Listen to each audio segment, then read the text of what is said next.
Iso, banana, Iso.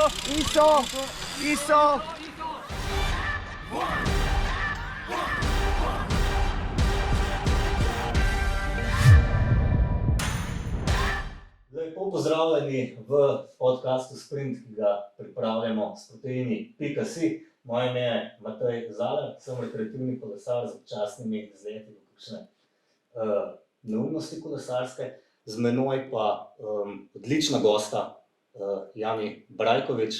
Mislim, da ga ni treba preveč predstavljati. Vsi vemo, kdo je odličen nekdanji vrhunski profesionalni kolesar, in Krištof Knap, zdravnik pri Kolesarski zvezi Slovenije in predsednik sekcije za klinično športno prehrano. Podcast Sprint najdete na praktično vseh kanalih za podcaste. Poleg YouTubea so tukaj še Google Podcast, Spotify, SoundCloud in tako naprej. Vabimo vas, da podcast delite, všečkate, kaj tudi pokomentirate. Tega bomo zelo veseli. Za prvič imamo eno tako mogoče dosti splošno, ampak zelo pomembno temo, in sicer hidracijo. Hidracija je izjemno pomembna pri športni dejavnosti. Ključnega pomena nadomeščanje vode in obenem vseh pomembnih hranil je ključno za uspeh na neki tekmi, pa seveda tudi za nek užitek v kolesarjenju. Če gremo na nek preprost izlet, pa predlagam, da gremo kar na prvo temo, kaj se zgodi s telesom, ko dehidriramo. Dostikrat slišimo, da je kdo dehidriral, pa zaradi tega ni dosegel športnega uspeha, ki si ga je želel. Kaj to pravzaprav pomeni? Kaj se zgodi s telesom, ko športnik dehidrira, in koliko hitro se to pravzaprav zgodi? Koliko hitro se pozna na telesu, da primanjkuje vode in teh osnovnih hranil? Mogoče Krištof? Ja, v bistvu pride do propada tega homeostaze telesa, ki je seveda, če mi želimo nek športni rezultat, izjemno pomemben. Takrat je najbolj pomembno, da funkcioniramo na nekem višku naših sposobnosti, in seveda dehidracija zelo hitro in lahko precej drastično poreže v to kapaciteto. Velikokrat je dehidracija tak, malo tihi ubijalec, ker jo športnik saj na začetku, ko se začne pojavljati, ne čuti ali pa mogoče ne prepozna. In niti ne zna točno povezati, s čim, kako je težava nastala. Neka taka ključna zadeva je že samo odpoved termoregulacijskih mehanizmov. Takoj, ko gre termoregulacija, takoj, ko se telo ne ohlaja več dovolj učinkovito, ko ni več dovolj tekočine na voljo, da bi s potom se hladil, odvajal toploto, pride do tega tako imenega prvega znižanja performansa. To je že dosti prej, preden mi mogoče to zaznamo. Naslednja stvar, ki se potem zgodi, seveda je pa pravzaprav zmanjšanje intravaskularnega volumna, kjer pa potem, seveda, če zdaj zelo poenostavim, na koncu dostava hranil do mišic, cel sistem je kompromitiran. Črevo nasploh dobi manj prekrvavitve, ker je volumen vsega manjši, stresna reakcija je toliko večja. V tej fiziologiji napora, kjer se pravzaprav prekrvavitev skoncentrira v mišice, pa centralno živčevje, s tem še bolj kompromitiramo vse ostale organe, ker je na voljo manj volumna. In tukaj pravzaprav je sicer težko povedati individualno, kdaj športnik to začuti, koliko hitro rezultat pade, odvisno je od veliko stvari, veliko dejavnikov, seveda nekaj od okolja, nekaj pa tudi samega športnika. Nekateri dosti bolj prenašajo dehidracijo, nekateri pa slabše. Seveda se delno tudi s pripravljenostjo tolerance za dehidracijo nekoliko dvigne, izboljša, ampak še vedno to ne pomeni, da smo sposobni držati visok nivo rezultatov nekaj časa, ko naenkrat dehidriramo. Jani, gotovo si, da je prišel fazo, ko si lahko ugotovil, da ti je bistveno padel performance zaradi dehidracije. Ja, meni je bila ta razlaga zelo zanimiva. Spomnim se enkrat, čisto na začetku kariere na dirki po Avstriji. Velikokrat je problem, ko se voziš v skupini 100 vatov, 150 vatov, ne piješ, ker se dobro počutiš. Potem pa pride klanc in na tej etapi smo šli glih na Kitzbühel. In je prišel klanc in jaz ne morem. In smo pa pogruntali, da sem dehidriral. Tisti dan je bilo zelo vroče, mislim, da je bilo 35 stopinj, spil sem veliko premalo in sem komaj do vrha prišel. Ne. Tako da večkrat se je zgodilo, potem v naslednjih letih skozi manj, ker sem pač delal na tem, da to preprečam, da pač pijem dovolj. Velikokrat se je pa zgodilo na treningih. Na treningih nisem dosti pozornosti posvečal temu in tekom treninga se pol videl performance, ki je šel po 2, 3, 4 urah navzdol. Pač na treningih ni take škode, je pa škoda v tem, da ni tako učinkovit trening, nimaš adaptacije na trening, regeneracija je slabša in potem posledično tudi končni performance. Ja. V katerih razmerah je tveganje za dehidracijo pač povečano, zdaj, normalno, v vročini? Ja, seveda, pa v bistvu vsake visoke intenzivnosti, v bistvu pri vsakem dolgotrajnem naporu, ki je intenziven, velikokrat, mogoče športniki imajo pozabi, da bolj ko intenzivnost narašča, bolj moramo mi termoregulirati, več je zahtev in tudi se takrat bolj intenzivno znojimo. Tako da se pravi nekdo, ki vozi recimo na višjem procentu svojih sposobnosti kot nekdo drug, bo seveda takrat tudi potreboval več tekočine, načeloma, ker se bo bolj ohlajal, cel sistem je bolj v bistvu napet, če se tako izrazim. In seveda najbolj tako vreme je seveda vročina kot taka. Problem pa, ki se pač velikokrat sprejeda, so tudi kakšni suhi pogoji, tudi v mrazu, suh zrak, takrat imamo zelo veliko v bistvu te nezaznane izgube tekočine prek dihal. V bistvu pri velikem naporu pa seveda pride tudi do izgube tekočine prek dihal spet ponovno zaradi v bistvu visokega volumna ventilacije, ki s tem pride. Seveda odvisno tudi od pogojev. Ravno zima se mi zdi tak primer, ko v bistvu niti ne občutiš žeje. Ja. In se je tudi meni že zgodilo, da 3-4 ure sem spil 1,5 litrski bidon, kar je verjetno absolutno premalo, tudi če je 5 stopinj. Velikokrat so problem v resnici zimski športi. Jaz sem nekaj bil v bistvu prisoten kot svetovalec tudi v hokeju in tam me najbolj presenetilo, koliko v bistvu se hokejisti pravzaprav dehidrirajo, pa tega sploh ne zaznajo. Oni v bistvu na ledu se dogaja celo tekmovanje, cel trening, ampak oni se odznojijo 3 kg, mislim 3,5 kg, 4 kg.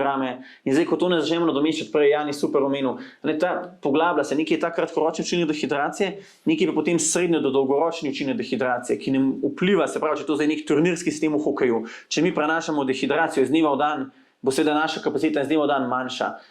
Na kolesarski dirki meni se zdi ena najbolj pomembnih stvari pri teh etapnih dirkah, da se dehidracija ne prenaša, da tudi če smo se en dan dehidrirali, da je to prepoznano v pravem trenutku in da se uspe do naslednjega dneva v bistvu res obnoviti nekako razmerje tekočin, pa seveda napolniti tudi vse energetske zaloge skupaj s tem. Ampak to je tisto, ki res lahko zakasni pravzaprav regeneracijo, pa se mi zdi tudi negativno vpliva na zdravje športnika. Sploh pri rekreativnih športnikih, ki občasno v bistvu zmanjka časa za prehrano, za hidracijo, poleg intenzivnega treninga, poleg službe in nekako sabo vlečemo ta dolg do telesa in ga spravljamo pravzaprav v stres. Moramo vedeti, da ko smo dehidrirani, je vseeno aktiviran v bistvu simpatični živčni sistem, telo se bori proti dehidraciji, telo je v stresu in če se ne bomo ugasniti, po naporu se tudi ne bomo učinkovito spočili. In občasno, sploh, ker jaz pri rekreativnem športu velikokrat zagovarjam, da je zelo pomembno, da služi zdravju, ne pa mu škoduje, mi rabimo v bistvu telesu dati dražljaj, da mora počivati, ga malo ugasniti, ga malo resetirati po stresu iz preostalega dela življenja, recimo. Zato je zelo pomembno, se mi zdi, da imajo tudi rekreativci urejene te osnove, se pravi, da res dehidracija ni prisotna pri vsakem treningu. Ja, imajo pri rekreativcih pač žal čisto neke realne težave na terenu, pa je mogoče čas, da gremo k prvemu vprašanju, ki smo ga dobili z terena. Čau ekipa, eno vprašanje.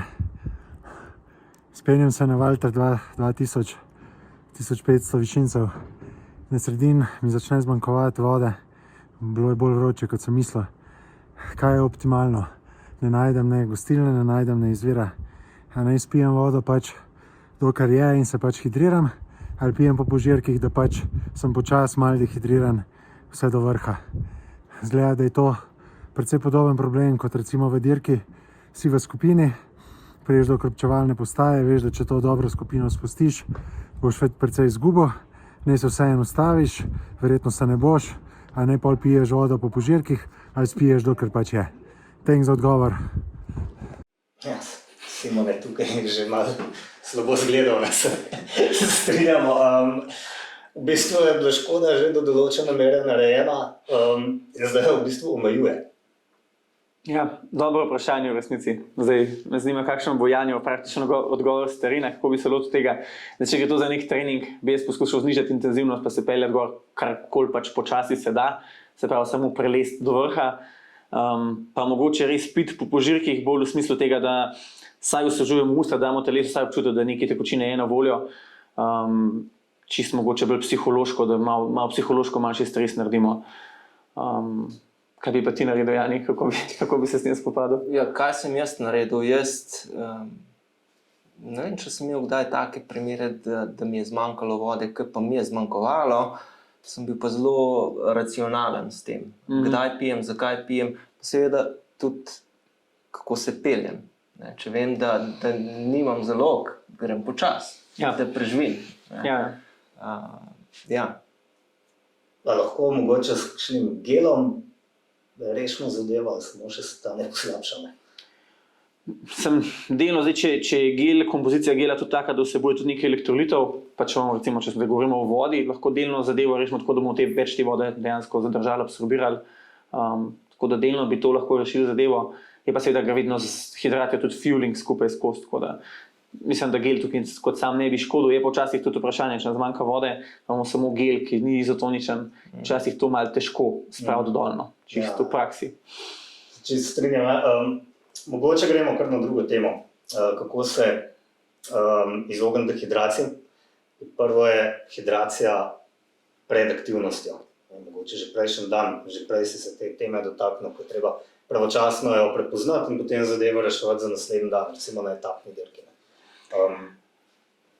Ja, jaz vedno zagovarjam, da takoj, ko se dehidracija prepozna, pa svoje športnike poskušam vedno naučiti, da jo naj poskušajo čim prej zaznati. Naj malo monitorirajo, kdaj grejo na stranišče, prvič na stranišče, po samem naporu, pa jaz vedno zagovarjam tehtanje. Potrebno se tehtati pred hudim naporom in po naporu, imeti neko izhodišče, pa pol primerjati, da saj približno vemo, kje smo. Se pravi, ko to prepoznamo, potem pa jaz v bistvu res zagovarjam takoj po, ni dovolj samo voda, ne bodo prisotni tudi elektroliti. Zdaj lahko so seveda elektroliti so prisotni, se pravi, predvsem mislim natrij, je prisotno tudi v hrani, tako da če pojemo neko trdo hrano, neko pripravljeno zadevo, ki vsebuje sol, bomo to vodo tudi bolj uspešno zadržali. Nekako pravilo, ki velja na vsake izgubljenega pol kilograma telesne teže, ne bi popili tam 625-650 ml, če govorimo samo o vodi. Ker vse ostalo bomo pač, del tega bo tudi seveda izguba, ker seveda s tem, ko vnesemo tekočino, poženemo tudi spet tekočino oziroma pač kri čez ledvice in del vode seveda konča v urinu, tako da vse te vode sigurno ne zadržimo. In ko enkrat prepoznamo dehidracijo, v bistvu poskušati čim več spiti do spanja, do našega zasluženega počitka in potem naslednji dan nadaljevati. Spet se zjutraj stehtati, videti, mogoče tudi videti, kakšne barve je urin.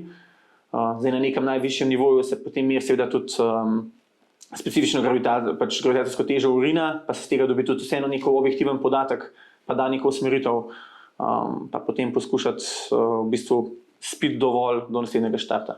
To, da štartamo v bistvu se reče kot nek top-up s tekočino. Ne vem, če je to tista zadnja plastenka na poti na štart, je to ponad kar v redu. A je smiselno, bom drugače vprašal, če ni prišlo do dehidracije, mi normalno živimo, kakšna je prava strategija pitja pred aktivnostjo? A moramo kaj več spiti? Ali nismo nič naredili s tem?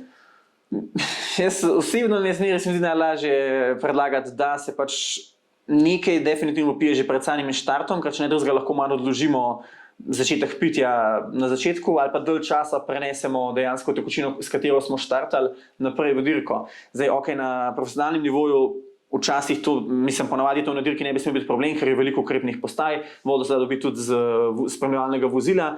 Je pa vprašanje, ki ga je v bistvu prej zastavil Simon, zelo na mestu, se pravi, če je pa to neka rekreativna dirka, kjer imamo neko okrepčevalno postajo, kjer se moramo ustaviti, je pa to dobrodošla strategija. Se pravi, če štartamo dobro napojeni s tekočino, bomo lahko v bistvu odložili menjavo bidona ali pa prevzem novega bidona, ker pač bomo štartali optimalno hidrirani. Tako da jaz bi se v bistvu rajš bolj v smer tega, da popijemo nekoliko več kot premalo, sploh če pač gre za vroče pogoje. Jani, kako se je tekom tvoje kariere, ki je bila kar dolga, spremenil nekako odnos do hidracije v ekipah, kjer si tekmoval? Tudi tvoje osebne misli zadnje. Ja, na začetku kariere je bilo pač vsak po svoje. Noben ni večji pozornosti posvečal hidraciji. Ne. Na začetku je bilo pač voda. Voda je v redu, piješ vodo. Ne. Meni voda ni bila dobra, nisem mogel piti vode. In smo potem najdali en izotonik, ki mi je bil pa zelo dober in sem lahko veliko spil. Ne.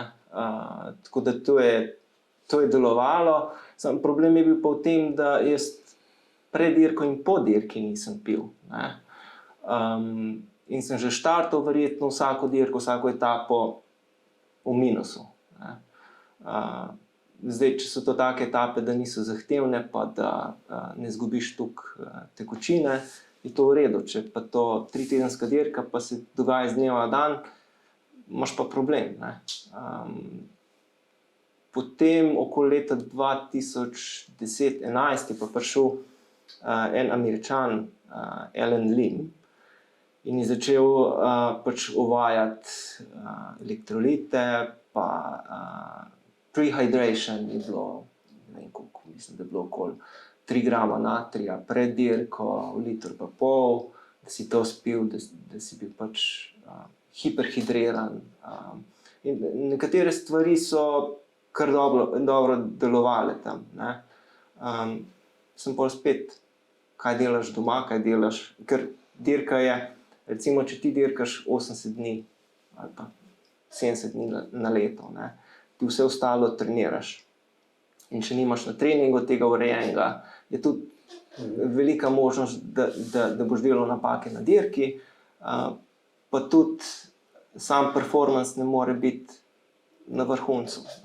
Jaz se spomnim, leta 2008 sem jaz začel na treninge, se pravi, jaz sem šel na trening, na črpalko sem šel najprej po liter pa pol vode z okusom, sem dal na kolo in sem to pil. In jaz sem spil liter pa pol polet v 1 uri do uro 20. In jaz sem spil na treningu 4 do 5 litrov. In sicer pač voda z okusom ni primerna za tazga športnika, ampak vseeno jaz sem ugotovil, da če jaz res toliko več pijem, da so tudi rezultati pa številke, ki jih dosegam na treningu, boljše. Ne. Zdaj se lahko vprašamo, kaj bi bilo, če bi jaz pil te prave stvari. Ne. Pa nisem. No, odlična iztočnica, kaj mora biti v bidonu. Ne samo profesionalnega kolesarja, ampak vsakega. In kdaj voda ni več dovolj, ker domnevam, da za neko 1 urno tako slažjo.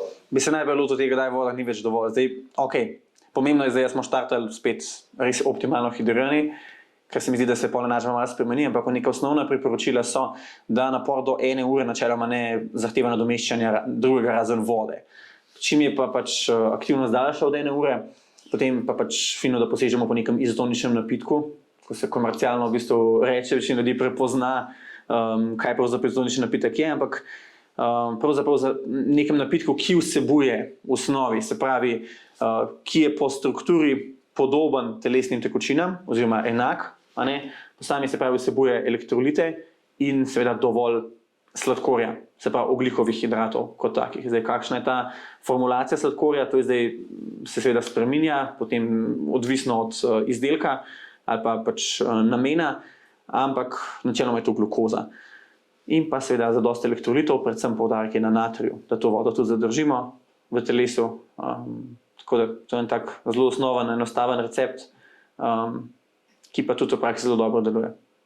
Se moramo držati teh priporočil, koliko žličk pijače v bidon, praška v bidon. Načeloma proizvajalci ponavadi predvidijo tako, da je mišinica izotonična, vsaj pač tiste kvalitetne znamke, ki izdelajo pač dober izdelek. Seveda, če se držimo priporočila merica v toliko vode, bi načeloma pijača mogla biti izotonična po sami sestavi. Zdaj, če seveda damo manj, če malo varčujemo, dobimo hipotonično raztopino, če damo več, na koncu pridemo neke hipertonične raztopine. Jaz mislim, da če kombiniramo v resnici izotonik plus vodo, neki daljši vožnji, kakorkoli, ali pa da imamo načiko izotonik, pa dodajamo vodo, ko se nekje ustavimo, da na koncu se stvari lepo pokrijejo, izenačijo. Tudi če je zadeva recimo malo hipertonična, da je mogoče malo več noter, da rabimo malo več ogljikovih hidratov, je tudi to opcija. Zdaj, če pa nek krajši napor, pa da mogoče štartamo napor, mogoče ne optimalno hidrin, recimo da smo bili prej cel dan v službi, nismo dovolj pili, pa recimo lahko damo vsaj delno nekaj noter, tudi če zadeva dolga eno uro, ne vem, recimo pol merice, kakorkoli, da vsaj dobimo nekaj, se pravi, energije, pa da hkrati dobimo tudi nekaj elektrolitov, pa zadržimo čim več tekočine, čim prej, da malo pomagamo telesu. Hvala. Zdaj pa po celem dnevu pitja nekih izotonikov, pa mogoče prija po koncu vadbe kaj drugega in spet je z nami Simon Segrezi. Čau ekipa. Težek dan je za mama, 2800 višincev, bil na Valter 2000. Jutri je nov dan, nova etapa, 126 km. Recovery je narejen, tuš je narejen, evo, še en posladek. Zdaj pa me zanima, koliko škode si naredim, če si prvošem enega tega. Torej, mislim, da je kar prijel Simonu tale vrček hladnega. Najbrž ni najpametneje, kar lahko narediš. Jani, predam, imaš kakšne praktične izkušnje? Ne, jaz ne pijem piva, alkohola zelo malo, tako da nimam izkušenj, pa tudi ne vem, kakšni so stranski učinki. Jaz vem. Mogoče. Mislim, da je zelo odvisno iz izhodišča. Zdaj izhajamo tam, kjer smo prej zaključili, se pravi, da je zmanjkovalo vode že na poti do upravnih tih 2800 višincev, pol definitivno ne. Potem je pač odgovor ne. Dajmo pol naročiti neko, poskušamo dobiti neko izotonično pijačo tam ali pa neko pač zadevo, ko se poje dovolj tekočine, predvsem vode. Pa nekaj pojesti zdravo, da bomo to vodo tudi zadržali. Ampak načeloma jaz vedno zagovarjam, da če telo zelo obremenjujemo z naporom, da je alkohol dodaten stresor za telo, ga telo hočeš nočeš mora predelati. Zdaj bolj globoko smo zakopali svoje energetske zaloge. Večji stres bomo naredili telesu ali pa več odpadka mu bomo ponudili. Moramo pa vedeti, da tudi vseeno iztiri presnovo. Alkohol ukrade pravzaprav del metabolizma zase in na ta način slabo v bistvu potem ponovno ustvarjamo glikogen, saj ne optimalno, se pa ugljikovi hidrati ne grejo v optimalno pot, pa seveda ga moramo spet porabiti, izdihati na koncu. Tako da se mi zdi ena taka, če iščemo nek športni rezultat, napredek, neka nepotrebna obremenitev telesa. No. Ok, zdaj, če je to neka rekreacija, da smo bili optimalno hidrirani, da telesa nismo potisnili na rob, pa to predstavlja na koncu neko sprostitev, pa neko zadovoljstvo po vožnji s prijatelji. Ok, mislim, tudi del zdravja, del celote je tudi to, da se človek na koncu sprosti, ampak se da neka količina bo seveda omejena. Zdaj, če pride do stanja alkoholiziranosti po naporu, mislim, da je to absolutno kontraindicirano, da to ne bi smel biti namen. Lepo povedano. Ampak ja, no, tako da malo odvisno od pogojev, ampak v osnovi se mi to ne zdi najboljša kombinacija skupaj s telesno vadbo. Lahko telesu ponudimo kaj božjega, če nam dobro služi med telesnim naporom. Je pa kar dobro nagnil, ne? Sej pus na Vuelti. Pa mislim, da je ekstremno hitro začutil, da je naredil napako, ne? Jani, ti si kdaj ne piješ alkohola, praviš, kaj pa po zmagi? Ne, nikoli. Ne, sploh ne. Pijem alkohol, ampak ne pijem. Na dirki sploh ne vem, če sem kdaj dobil alkohol, šampanjec. Tako da nisem imel tudi priložnosti. Ne. Jaz bi sem rekel, če človek rab alkohol, da se sprosti, ima večji problem, kot misli, da ima. Ja, absolutno. Po drugi strani pa rekreativni kolesar verjetno ni njegov ultimativni cilj, da bo on vrhunski. Ne? In če mu ta en vrček omogoča, da se veseli, zakaj pa ne? Zdaj, problem pa spet nastane, če to vsak dan. Ne? ena zdrava mera mora biti. Pa če je več kot teden, ne? Ker vem, da če je več kot teden, pa nastopijo potem težave po kolesarjenju, ne, sploh. Gremo zdaj malo podrobnosti. Kako izbrati pravi izotonik, to je taka pomembna tema. Zdaj jaz po pravici povem, da vzamem tistega, ki mi je všeč po okusu, pa sploh ne bom rekel, da se optimalno hidriram. Kaj je pomembno, da vsebuje dober izotonik? Ja, kot že prej omenil, najpredvsem vsebuje ogljikove hidrate, se pravi tam okrog 4%, približno, da delež lahko malo niha, se pravi tam recimo 4 grame na, karkoli okrog 4 grame na 100 ml tekočine, je nekako vse ok, v tem rangu, če zdaj iščemo izotoničen napitek. Potem bodimo pozorni, da vsebuje natrij, zdaj to je zelo odvisno malo tudi od osebnih preferenc, koliko soli nasploh uživamo v hrani, koliko natrija pravzaprav potrebujemo, ampak načeloma tam na porcijo je dovolj 600 do 1000 mg bi mogli v bistvu ustrezati, bi pokriti večino potreb. Potem se bodo dodani ostali elektroliti, kalij, klor so ponavadi v mešanici. Zdaj odvisno, nekateri proizvajalci dodajo tudi razne stvari, kot so magnezij, kalcij. Ok, to je zdaj mogoče malo bolj podrobnosti. Načeloma lahko oba povzročita tudi kakšne gastrointestinalne težave, sploh pri hujšem naporu, pri večjih obremenitvah, kjer so prebavila pod izjemnim stresom, kar sem že prej omenil, dobivajo v bistvu manj hranil, manj krvi kot v normalnem stanju, tako da lahko pa zadeva postane malo kontraproduktivna. Tako da tiste osnovne stvari, ki moramo biti pozorni, natrij, kot sem rekel, pa nekaj ogljikovih hidratov. Si imel ti kdaj kakšne težave zaradi stvari, ki jih je omenil Krištof? Jaz bi samo vprašal eno stvar. Zdaj, v teh časih je zelo popularno napitki, ki so 16 gramov na 100 ml, se pravi 80 gramski v bidonu. Kakšno je tvoje mnenje? Ogljikovih hidratov, misliš, ne? Ja. V bistvu kot strategija fuelinga, ki pride malo že iz področja same hidracije. Tukaj bi poudaril, da ni to primerno za vsakogar, tukaj je zadaj izjemen trening prebavil, da mi preživimo 80 gramov recimo hidratov v tekočini, pa dodamo še en gel na uro. To je pač prav poseben trening prebavil, da mi tih 120 gramov pravzaprav uspemo spraviti skozi, da nam ne povzroči več škode kot koristi. Zdaj jaz si drznem povedati, da za povprečnega rekreativca, ki bi pač to strategijo poskusil med nekim submaksimalnim naporom, bi se zadeva slabo končala v smislu prebavnih težav. Včasih se to zgodi tudi vrhunskim kolesarjem. Če je tempo preveč intenziven, pa pojejo preveč ogljikovih hidratov, mogoče samo kombinacija napačna, recimo preveč tekočih, se zgodi enako. Tako da ja, ta formulacija ni kot sama taka namenjena rehidraciji, ampak je pa zelo dobro vprašanje, ker tega je zdaj zelo veliko na trgu.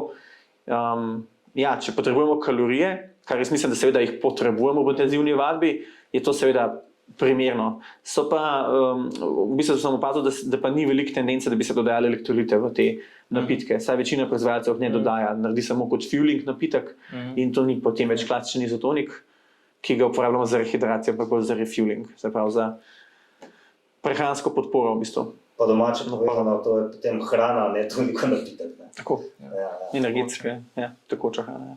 Jane, si imel kakšne težave ti kdaj, take kot jih je zdaj Krištof omenjal? Ne, jaz sem imel edine težave takrat, ko smo imeli pač klubskega sponzorja, ki je imel dodatke oziroma izotonike ali pa čokolade ali karkoli, kjer so bila dodana umetna sladila, umetne arome. Takrat še posebej, če je bil aspartam zraven ali pa ta ASK ali pa saharin ali kaj takega, je mene zgaga pekla. In sem zelo, zelo občutljiv na to. Da sem zelo vesel. Mislim, super dopolnitev, ker naslednja stvar bi bila v bistvu se vprašati, kaj ne spada noter, ker to je pa ta drugi del odgovora. Ja, sem hotel reči, da je Jani za meni govoril naenkrat dve vprašanje. Ne, ampak saj super. Tako da ja, mogoče nadaljujemo, da še enkrat poudarimo, kaj je tisto, na kar moramo paziti, da hidracijski napitek ne vsebuje. V bistvu bi se težko bolj strinjal z Janijem. Tukaj so stvari, ki res ne spadajo noter, so umetna sladila. Zdaj moramo vedeti, da če imamo mi neki izotonični napitek, v osnovi je ta zadeva sladka. 4 grame ugljikovih hidratov na 100 ml težko komu ni sladko. Se pravi, ne vidim nobene potrebe, da se dodatno obremenjuje prebavila z dodatnimi sladili. Pa to nekateri proizvajalci še vedno žal vztrajno počnejo. Tako da je na trgu kar nekaj izdolničnih napitkov, kjer so dodana umetna sladila. Moje praktične izkušnje v športu je, da športniki na dolgi rok takih v bistvu dopolnil ne morejo tolerirati. Če ne drugega, se bom uporabil zdaj nažrejo tega sladkega okusa, ki je prekomerno sladek. Se pravi, imamo sladko plus sladilo. In pri nogometu, kjer se delujem z nogometnim klubom Radomlje, smo imeli ta problem, da dejansko fantje niso več želeli piti izdolničnega napitka, čeprav bi ga potrebovali za svoje potrebe, zato ker je bil dejansko presladek okus. Tako da smo pa mogli v bistvu narediti menjavo tega, ker to ni bilo optimalno. Tako da to definitivno ne spada noter, sploh pri maksimalnih obremenitvah je še ta problem, to se mogoče velikrat premalo poudarja, ampak zdravje črevesja je nekaj, kar športnik je pomembno, da zadrži tudi po končani karieri. Zdaj, če je nekdo vrhunski tekmovalni športnik in pri maksimalni obremenitvi so prebavila, kot sem že danes dvakrat omenil, podhranjena, kar se prekrvitve tiče. In zdaj, ko mi vnesemo še toliko dodatnih stvari, sladil, po možnosti konzervansov, takih stvari, to se obremeni prebavila in ostane v črevesju. Tako da, ja, ta drugi del odgovora je razni konzervansi, razne take zadeve, razne barvila. Vedno znova sprašujem, zakaj so potrebna v bistvu v teh napitkih pravzaprav intenzivna barvila. Ok, razumem neka mogoče naravna barvila na osnovi nekih čist naravnih stvari, sploh če je to nek v osnovi bolj sok zadeva, razumem, da bo mogoče neke barve. Ampak da pa mi ustvarjamo neko intenzivno barvo, ki se sveti, pomeni, da so noter dodana neka barvila, ki jaz mislim, da v izdolnični napitek ne spadajo. Ja, no, še barvila sem hotel omeniti, pa se jih že pred menoj odlično. Obstajajo zato neki za bolj intenzivne treninge in manj. Tukaj smo, po mojem, že pri tej zgodbi ugljikovih hidratov. Mogoče meni grede, ko govorimo o 4 gramih ugljikovih hidratov na 100 ml, to je približno to, kot vsebuje ena vrečka sladkorja, ki jo dobimo pri kavi. En pol-litrski bidon, jih stresamo 5 in si lahko malo lažje predstavljamo to veliko. Ja, v bistvu res.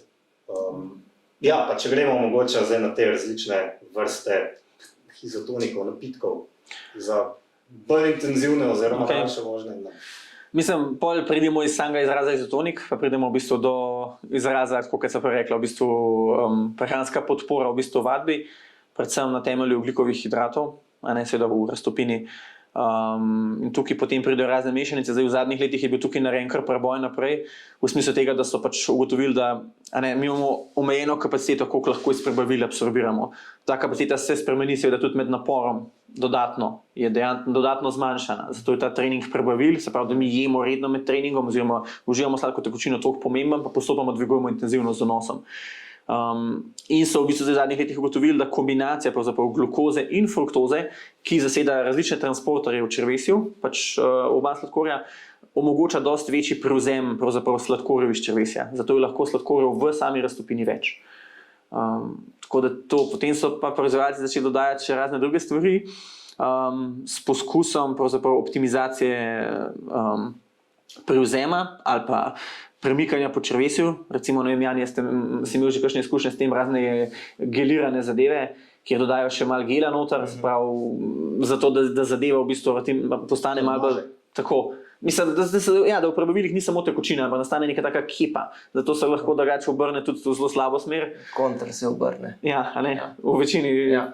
Zdaj, ena taka anekdota, jaz ne vem, če je resnična, ampak nekdo v bistvu od naših top kolesarjev, ne vem, si to anekdoto slišal, ne bi na Giro d'Italia imel takrat težave s črvesjem, ko je bil proti koncu Gira, pravzaprav res potem težave, zato ker ne bi v ekipi naredili napako in ne bi dobil preveč želiranih raztopin.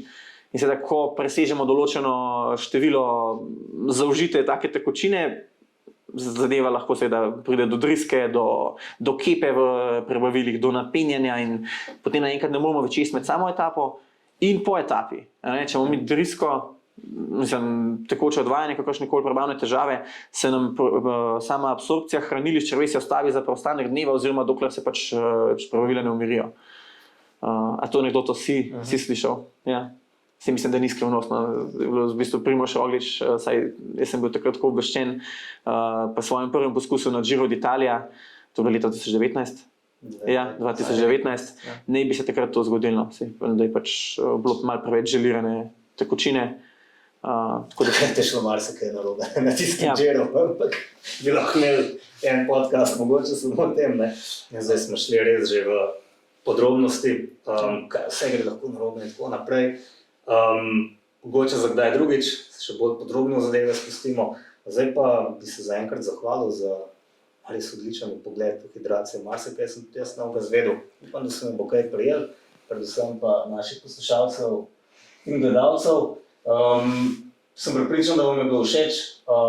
Spremljajte nas še naprej na vseh mogočih ponudnikih podcastov, na YouTubeu, kjer je tudi slika. Pa seveda všečkajte, delite, pa veseli bomo kakšnega komentarja ali pa vprašanja za prihodnjič. Se vidimo ali slišimo naslednjič čez nekaj časa.